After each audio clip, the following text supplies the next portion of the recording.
Assalamualaikum warahmatullahi wabarakatuh. Selamat datang di channel yang membahas seputar penelitian dan publikasi ilmiah, khususnya untuk para akademisi dan praktisi di bidang penelitian dan publikasi. Sebelum kita masuk ke materi berikutnya, silakan di-subscribe dan like. Dan jika ada pertanyaan, bisa menuliskan di kolom komen di bawah. Bahas tentang bagaimana untuk mencari jurnal terutama yang terindeks di database bereputasi seperti Scopus. Oke, yang umum kalau kita ingin mencari jurnal yang terindeks Scopus, kalau institusi Anda mempunyai akses di Scopus, otomatis akan bisa mencari. Dan yang paling umum adalah menggunakan fasilitas Simago, SJR, Simago Journal Rank. Oke, kita lihat seperti di sini. Sini adalah websitenya Simago. Oke, kalau kita masuk di menu home-nya, oke, di menu home-nya ini akan tertera enter journal title, ISN atau publisher. Kita akan bisa masukkan nama jurnal atau ISN yang kita tahu atau publisher name, ya. SJR ini semua jurnal yang ada di SJR pada umumnya sudah terindeks di Scopus, tapi perlu diperhatikan mungkin data yang ada di SJR ini tidak update. Bisa jadi sebelumnya sudah masuk di Scopus, selang beberapa waktu Scopus melakukan review, bisa jadi keluar, sementara di SJR belum diupdate di database. Kita coba satu aja. Jurnal yang umum saya akses adalah IEEE akses misalnya. Oke, kita masuk IEEE akses, kita cari. Oke, di sini ada banyak. Kalau kita ketik keyword IEEE akan banyak IEEE. Kita ambil satu saja, IEEE akses. Nah, kita lihat di sini IEEE akses. Kalau ada tanda ini open access. Open access, country United States Amerika. Oke, subjek area dan kategorinya adalah computer science, engineering, oke, material science. Publishernya Institute of Electrical and Electronic Engineer, IEEE. Oke, H indeksnya 56. Sudah bagus H indeksnya. Coveragenya mulai dari 2013 ongoing sampai sekarang. Artinya sampai sekarang dia sudah terindeks di Scopus. Oke, ini ISSN-nya. ISSN-nya. Oke, kita bisa ke homepage-nya. Oke, kalau mau masuk ke homepage-nya, ini IEEE Access. Ke homepage-nya. Oke, sudah. How to publish nanti di homepage itu akan dipandu bagaimana untuk how to publish. Ini ada kontak dan lain-lain. Oke, kalau kita lihat kuartilnya, Q-nya, dalam satu jurnal bisa jadi di setiap bidang ilmu tidak sama kuartilnya. Karena apa?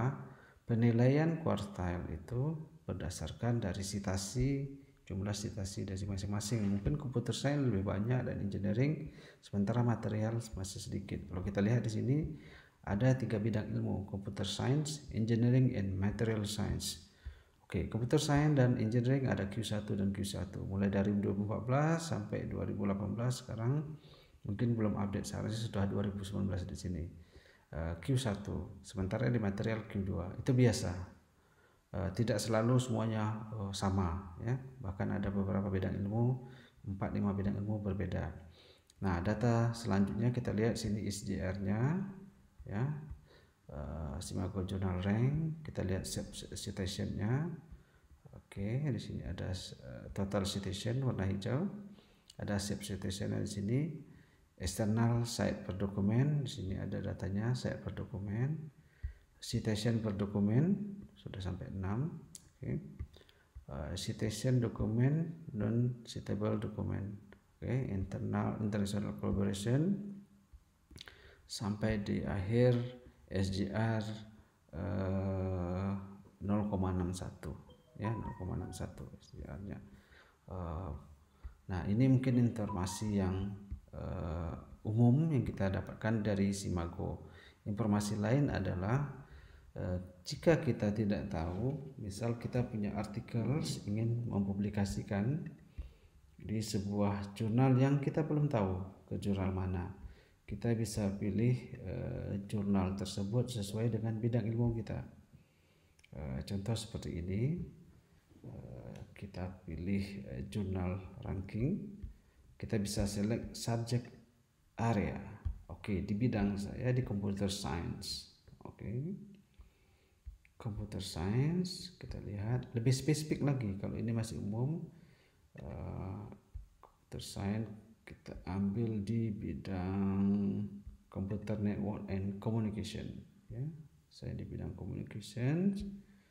Oke, kita bisa pilih, lihat sini ada banyak, ada 2196 jurnal yang berafiliasi dengan computer network and communication. Oke, ada US dan lain-lain. Mulai dari Q1, biasanya urutannya itu kita bisa sort urutannya berdasarkan H indeksnya atau berdasarkan Q-nya dan lain-lain. Oke, kita bisa pilih juga. Oke, kalau di sini total ada 2000, mungkin terlalu banyak. Kita ingin pilih berdasarkan negaranya. Mungkin kita bisa pilih negara Europe saja contoh. Artinya di sini kita lihat jurnal yang kaitan dengan komputer network, penerbitnya negara Eropa saja, ya, negara Eropa. Kita lihat di sini ada 39, kita bisa pilih, ya. Atau kita di negara Asian region. Oke, ini beberapa negaranya. Oke, ada 48. Oke, 48. Mulai dari Q yang paling tinggi juga. Atau kita bisa pilih Pacific region juga bisa. Pacific region. Nah, di sini hanya Pacific region ada 9. Kita kembali ke negara Northern America. Means Amerika, ya. Oke, kita bisa lihat sini information system, informasi medical dan lain-lain. ITP Communication Magazine, kita ambil satu contoh saja. Kita klik misal di sini. Oke, ITP Transaction on Control and Network System, sama seperti yang di awal tadi. Di sini kita bisa lihat bidang ilmunya, Computer Network and Communications, Control and Optimization, Control and System Engineering, Signal Processing. Dan kita bisa juga pergi ke homepage-nya, ke website jurnalnya, Oke, kita balik lagi ke negara itu. Nah, data-data ini kita bisa lihat detail di sini. Detail, total citation, number dokumen publisher per tahunnya dan lain-lain.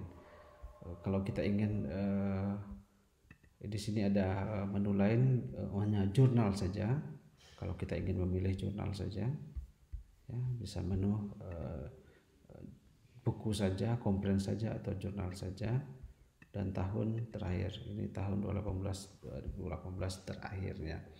Nah, kita balik, kita coba cari negara Western Europe. Oke, Western Europe itu Inggris harusnya, ya, Prancis, Inggris dan lain-lain. Oke, sama sepertinya kita ambil satu jurnal saja yang mungkin kita ambil sini komputer. Kita ingin melihat perbedaannya. Oke, sama rata-rata. Kalau sini sama, ini ada 4 bidang ilmu. Q1 semua, dan tahun 2012, 2014, 13, 14 berbeda. Oke, ini homepage-nya, ini publisher-nya. Oke, ini homepage-nya sama ke jurnalnya. Nah, begitu. Mungkin ini ada penerbitnya Springer, Journal of Grid Computing, ya, Springer. Nanti kita bisa lihat editorial boardnya siapa, jurnal update, submission guideline. Ini bagaimana cara mensubmitnya. Untuk Simago ini memudahkan kita. Apakah jurnal itu di Scopus secara umum, tetapi untuk detailnya kita harus lihat ke database Scopus. Dan untuk searching awal, pencarian awal, kita bisa menggunakan fasilitas SGR ini. Nah, kita lihat ini ada juga kode ini. Kalau kode kuncinya terbuka berarti dia open access. Di sini open access ya. Biasanya umumnya yang open access ini artikelnya kita bisa download, ya, bisa download. Oke, seperti ini quantum information, oke. Q1 semua sejak 2016, computational theory and mathematics, computer network communications, computer science, statistical and nonlinear physics. Homepage-nya di quantum, kita lihat quantum computing, ya. Quantum information, ya, ini homepage-nya. Anda bisa submit, nanti ada author guideline untuk submissionnya dan lain-lain. Informasi yang di sini kita hanya melihat apakah jurnal itu masih di Scopus. Oke, seperti ini kita lihat coverage di Scopus itu 2015, 2017 sampai 2000 ongoing sampai sekarang. Artinya 2016 ini tidak masuk di Scopus, tidak masuk. Kita bisa melihat nanti ada beberapa jurnal yang mungkin dia hanya menuliskan 2017 mungkin sampai 2018, tidak melanjut sampai sekarang. Kita bisa lihat indikasi itu sudah terminate atau keluar dari Scopus. Oke, demikian informasi awal yang dapat kita gunakan fasilitas yang ada di SGR sesuai dengan bidang ilmu. Ini ada banyak bidang ilmu, ya, ada engineering juga, environment, imunologi. Kita bisa pilih sesuai dengan bidang kita masing-masing. Social science kita bisa pilih lebih spesifik lagi di bidang social science-nya, mungkin di bidang e-learning atau education. Oke, lebih spesifik lagi, kita ingin mempublish makalah kita tentang e-learning. Kita lihat e-learning untuk seluruh negara. Oke, ada 73 untuk jurnal saja e-learning, ya, ada open access dan close access, ya. Umumnya yang ranking itu negara Northern America dan Europe, ya, UK, Kanada, France dan lain-lain. Oke, di sini ada banyak jurnal sampai Q4. Demikian yang dapat disampaikan untuk pencarian awal jurnal yang ingin kita pelajari berdasarkan bidang ilmu dan negara terbitan. Demikian, semoga bermanfaat. Terima kasih sudah menonton video ini dan nantikan materi menarik lain pada video berikutnya, serta jangan lupa untuk subscribe dan like. Terima kasih atas perhatian Anda semua. Wassalamualaikum warahmatullahi wabarakatuh.